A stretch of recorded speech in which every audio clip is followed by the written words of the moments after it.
29 मई को एक बहुत ही दर्दनाक इंसिडेंट हुआ था जो कि हम सब जानते हैं। पंजाबी के मशहूर सिंगर थे जिनका इंटरनेशनल फेम भी था, शुभदीप सिंह, जिनको पॉपुलरली सिद्धू मूसेवाला के नाम से जाना जाता था। तो उनकी एक बहुत ही ब्रेजन किलिंग हुई थी और जवाहर के विलेज जो कि डिस्ट्रिक्ट मानसा एरिया में आता है, वहाँ पे ये इंसिडेंट हुआ था। जैसा कि आप जानते हैं, स्पेशल सेल लगातार बड़े केसेस पे, जहां पे हमें लगता है कि इंटरस्टेट रेमिफिकेशंस हो सकती हैं, वहां पे काम करता आया है। उसी टाइम जब हमारे ध्यान में ये और नोटिस में चीज़ आई कि इस तरीके से ये किलिंग हुई है और उसके वीडियोस वायरल हुए, स्पेशल सेल की मल्टीपल टीम्स ने उसी टाइम से इस पे काम करना शुरू कर दिया। और जैसा कि पहले हम लास्ट प्रेस कॉन्फ्रेंस में आपसे सारा शेयर कर चुके हैं, तो काफ़ी एक्सटेंसिव एफर्ट के बाद फर्स्ट ब्रेक थ्रू हुई थी, जिसमें कि एक्चुअल शूटर पकड़े गए थे। शूटर से पहले मास्टरमाइंड को ऑलरेडी स्पेशल सेल ने अरेस्ट किया था। ऑलरेडी वो एक मुकोका केस में अरेस्टेड था और उसने अपना role as a mastermind confess कर लिया था।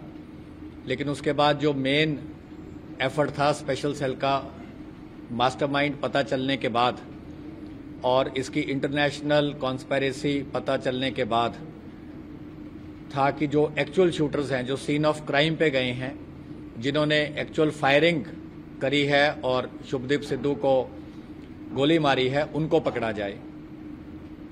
तो फर्स्ट जो हमारी ब्रेक थ्रू थी 19 जून को, उसमें हमारी न्यू दिल्ली रेंज की टीम ने under supervision of Pramod Kushwaha DCP और हमारे एसीएसपी हृदय भूषण और मिस्टर नेगी एंड बाकी सारी जो न्यू दिल्ली रेंज की टीम थी, इन्होंने प्रियव्रत फौजी को अरेस्ट किया, कशिश कुलदीप को अरेस्ट किया और तीसरा केशव, जिसने सारी रैकीज करी थी, शूटर्स को ट्रांसपोर्ट किया था, उसको अरेस्ट किया। उनकी अरेस्ट के बाद भी हमारी टीम्स लगातार इस केस पे मेहनत करती रहीं और हमारी टीम्स को ये था कि जल्द से जल्द जो अभी बाकी 4 शूटर नहीं पकड़े गए और जो लोग इनको मेन शरण दे रहे थे, इनको लॉजिस्टिक्स प्रोवाइड कर रहे थे, इनको हाइड आउट्स प्रोवाइड कर रहे थे, इनके वेपन संभाल रहे थे, इनको गाड़ियां दे रहे थे, उन पे भी एक्शन किया जाए।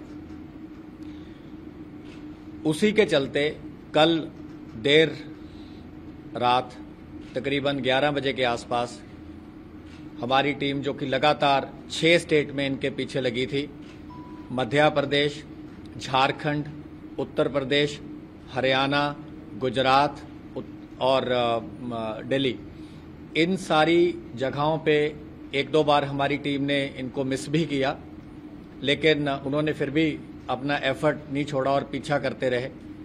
जो भी लीड मिलती रही उसको बड़ा डिलीजेंटली डेवलप किया और कल रात तकरीबन 11 बजे जब आईएसबीटी में अंकित सिरसा, जो कि सबसे यंगेस्ट शूटर था, one of the most desperate था, जिसने दोनों हाथों से फायरिंग करी और जो सबसे करीब जाके जिसने गोलियां चलाई, उसको अरेस्ट किया।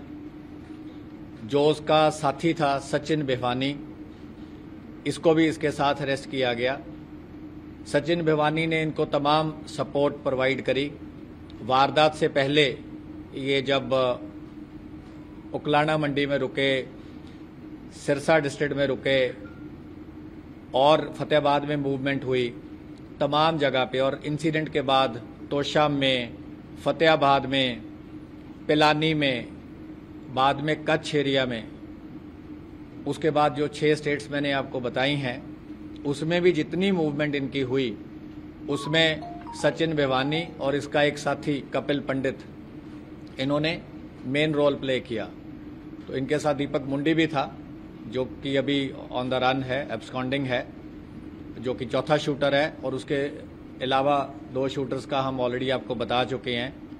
एक मनप्रीत मानू करके है, जो कि मोगा डिस्ट्रिक्ट का है पंजाब में, और छठा शूटर जो है वो जुगरूप रूपा है, वो तरन तारण का है। तो इस तरीके से स्पेशल सेल लगातार इस पे काम कर रहा है, जैसे कि ऑर्गेनाइज्ड गैंग्स पे, सिंडिकेट्स पे, एंटी टेरर पर्सपेक्टिव से स्पेशल सेल हमेशा काम करता आया है। और स्पेशल सेल का हमेशा यही फोकस रहा है कि जो लोग भी ऐसी बड़ी वारदात में शामिल होते हैं जिसकी इंटरस्टेट रेमिफिकेशंस हैं, जिससे फ्यूचर में दिल्ली में भी कोई चीज़ ऐसी हो सकती है, दुर्घटना, तो स्पेशल सेल का यही टास्क होता है कि हमारी ये तमाम कोशिश रहे कि जो चीज़ कहीं और हुई है उसको राजधानी में होने से फ्यूचर में प्रिवेंट किया जा सके। तो हमारी सारी टीम्स ने, स्पेशल सेल की ने, not only New Delhi range but बाकी रेंजेस भी, जैसा कि हम पहले बता चुके हैं, northern range, southern range, CI, south west, इन सब ने भी बहुत अच्छा काम किया, इसमें काफ़ी ग्राउंड वर्क किया और बहुत अच्छा एक ज्वाइंट एफर्ट रहा। और ये चीज़ भी हम बताना चाहेंगे कि हमने नेबरिंग लॉ एनफोर्समेंट एजेंसी से भी बहुत अच्छा कोऑपरेट किया है। तमाम इनपुट्स हमने बड़े टाइमली शेयर किए, उनसे भी हमें काफ़ी कोऑपरेशन मिला है। और ये एक ज्वाइंट एफर्ट है जिससे कि ये जो शूटर्स थे जिन्होंने इतनी प्लानिंग से सारी वारदात को अंजाम दिया था, और इनको जैसा कि हम पहले बता चुके हैं कि फौरन से डायरेक्शंस आ रही थी, और गोल्डी बराड़ का हमने पहले ही बताया है कि एक दिन पहले भी उसकी कॉल आई थी 28 तारीख को, जब इनको बोला गया कि कल ये वारदात को अंजाम देना है। फिर वारदात के दिन इनको तकरीबन 4 बजे इंसिडेंट से ऑलमोस्ट 1.5-पौने 2 घंटे पहले कॉल आई और इन्हें बताया कि उनका जो दरवाज़ा है, उसको बड़ा दरवाज़ा था उनके घर का, वो खुल गया है और कभी भी इनकी मूवमेंट हो सकती है। और बाद में जब मूवमेंट हुई तब भी एक इंटरनेशनल कॉल आती है दोनों मॉड्यूल्स को, शूटर्स को, कि आप मूव इन करो। इस टाइम वो अकेले जा रहे हैं और उनके साथ 2 दोस्त हैं और कोई भी गनमैन नहीं है। और जैसा कि हमने पहले भी बताया है, वारदात के बाद प्रियव्रत फौजी जो बोलेरो मॉड्यूल का हेड था, ये कॉल करके बताता है कि इन्होंने जो काम इनको सौंपा गया था इन्होंने पूरा कर दिया है। करोला का मॉड्यूल हेड ने क्या बताया ये हमें इसलिए नहीं पता क्योंकि वो अलग चले गए थे, लेकिन जो वारदात से पहले का था जिसमें गोल्डी बराड़ ने दोनों मॉड्यूल से बात करी, वो चीज़ हम ऑलरेडी आपसे शेयर कर चुके हैं। नहीं, वो हमने पहले भी बताया था कि वो जो पूरा वेपन यूज हुए हैं वारदात में, वो इन्होंने क्योंकि बहुत एलेबोरेट प्लानिंग करी थी, तो वारदात के 2 दिन बाद 1 जून को वो वेपन एक आदमी इनसे अलग लेके गया है। वो इससे ज़्यादा डिटेल हम आपसे नहीं शेयर कर पाएंगे, हमारी टीम्स इस पे भी काम कर रही हैं।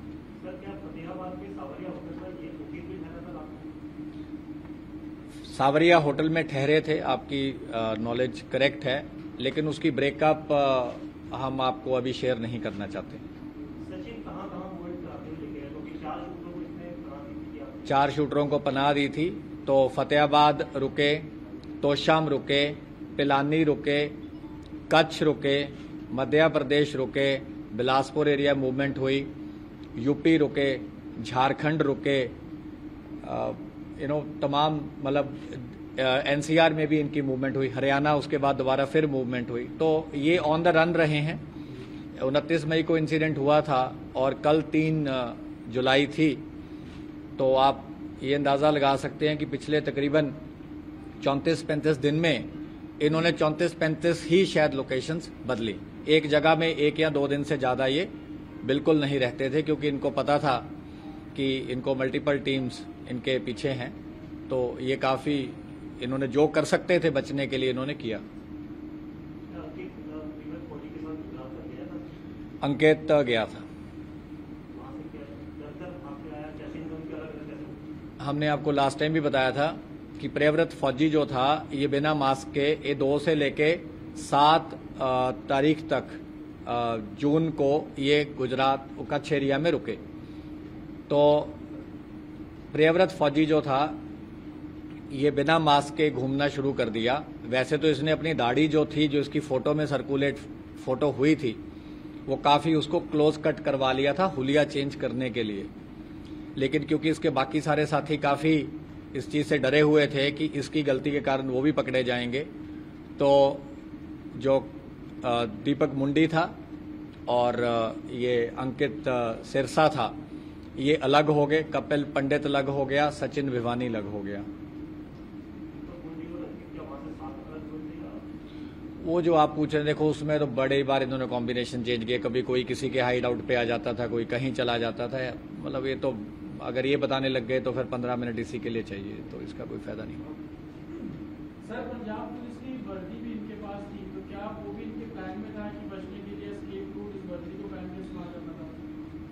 वर्दी का इनका एस्केप रूट कम था, लेकिन वारदात के लिए ज्यादा था। पर क्योंकि इन्होंने वर्दी प्रक्योर कर ली थी तो वर्दी डिस्पोज नहीं करी। इन्हें लगा कि शायद किसी स्टेज पे कहीं कैमोफ्लाज करने के लिए अगर इनको वर्दी पहन के निकलना पड़े तो ये पहन के निकल सकते। अच्छा पॉइंट आपका कि वर्दी इतनी देर क्यों रखी हुई थी, तो उसका यही वजह थी कि इन्हें लगा कि इतनी मेहनत से वर्दी प्रक्योर करी है और वर्दी इनको फिट भी आ रही थी, और इनको लग रहा था कि जैसे कभी कोई बहुत ही टीम इनके पास पहुंच जाती है या कोई ऐसा मौका आ जाता है कि वर्दी पहन के एस्केप करना पड़े, तो वो भी इनके प्लान में था। उत्तर प्रदेश के बुलंदशहर से शराबियों को दूसरी एजेंसी ने उठाया है, हरी नाम के शख्स को। AK-47 वहां से खरीदा गया था, उसका प्रयोग यहाँ पे हुआ है। तो अभी तक आप लोग इन्वेस्टिगेशन के नहीं, अभी AK-47 का कोई डेफिनेट सोर्स सामने नहीं आया। हमारे पास कुछ चीजें इंटेरोगेशन में सामने आई हैं, लेकिन अगर हम आपको ये ऐसा उस स्टेज पे नहीं पहुंचे हैं कि हम आपको ये बता सकें कि इसी जगह से AK-47 प्रोक्योर करी गई थी।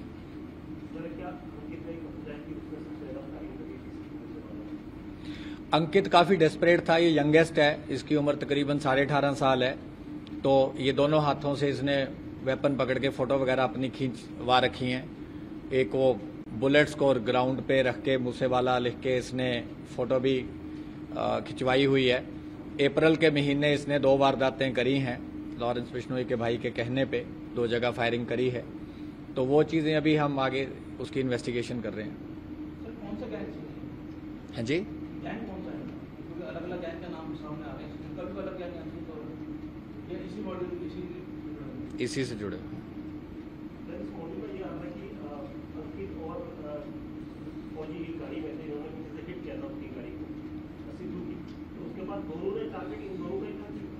इन्होंने गाड़ी को हिट नहीं किया। जब उनकी गाड़ी के पीछे पहले जो मानू और रूपा थे, वो एक अलग एक वहां कैनाल रोड है मानसा में, इनको था कि कैनाल रोड लेंगे वो थार के साथ, लेकिन वो उस रोड से जब नहीं गए तो इन्होंने फटाफट गाड़ी को यू टर्न किया, करोला को दोबारा से इन्होंने पीछे लगाई, बोलेरो को ओवरटेक किया, थार को ओवरटेक किया करोला ने, और ओवरटेक करते करते मनप्रीत मानू ने AK-47 से बर्स्ट फायर किया। उसके बाद करोला आगे रुक गई। इन्होंने देखा कि थार रुक गई है, गोलियां लग गई हैं, टायर भी बर्स्ट हो गया था, और बोलेरो क्योंकि टेल कर रही थी तो बोलेरो भी जाके थार के आगे रुक गई, क्योंकि ये बड़ा एक नेचुरल सी बात थी कि जब फायरिंग हो रही है तो वो एक साइड से फायरिंग करेंगे, नहीं तो आपस की फायरिंग उनको एक दूसरे को ही लगेगी। तो जब इनकी थार शुभदीप की रुक गई और इनके गोली लग गई तो बोलेरो ने भी थार को ओवरटेक कर लिया। ओवरटेक करने से इन्होंने सारों ने एक साइड से फायरिंग करी। सबसे पहले मानू उतरा, चारों लोग बोलेरो से उतरे, रूपा ने करोला यू टर्न करी।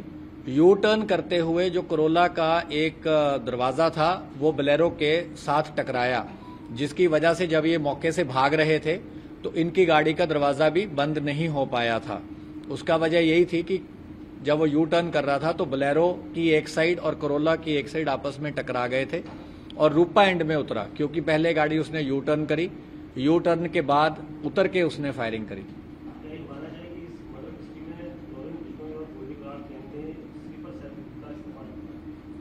नहीं, स्लीपर सेल तो नहीं है, एक्टिव क्रिमिनल है, कोई फरारी काट रहा है, मतलब स्लीपर सेल तो देखिए अब कोई बहुत ही डॉर्मेंट हम उसको बोल सकते हैं, तो एक्टिव हैं। ये तो हर महीने और कई बार इन्होंने मल्टीपल वारदात कर रखी हैं, तो स्लीपर तो नहीं बोल सकते। हाँ जी, वो हम जो शेयर कर सकते हैं इमेजेस हम आपके पास प्रेस कॉन्फ्रेंस के बाद शेयर कर देंगे। Any more question? Thank you. अभी इसके बाद आप विजुअल्स ले सकते हैं। Thank you. સતત 24 કલાક સમાચાર જોવા માટે ડાઉનલોડ કરો ETV ભારત એપ।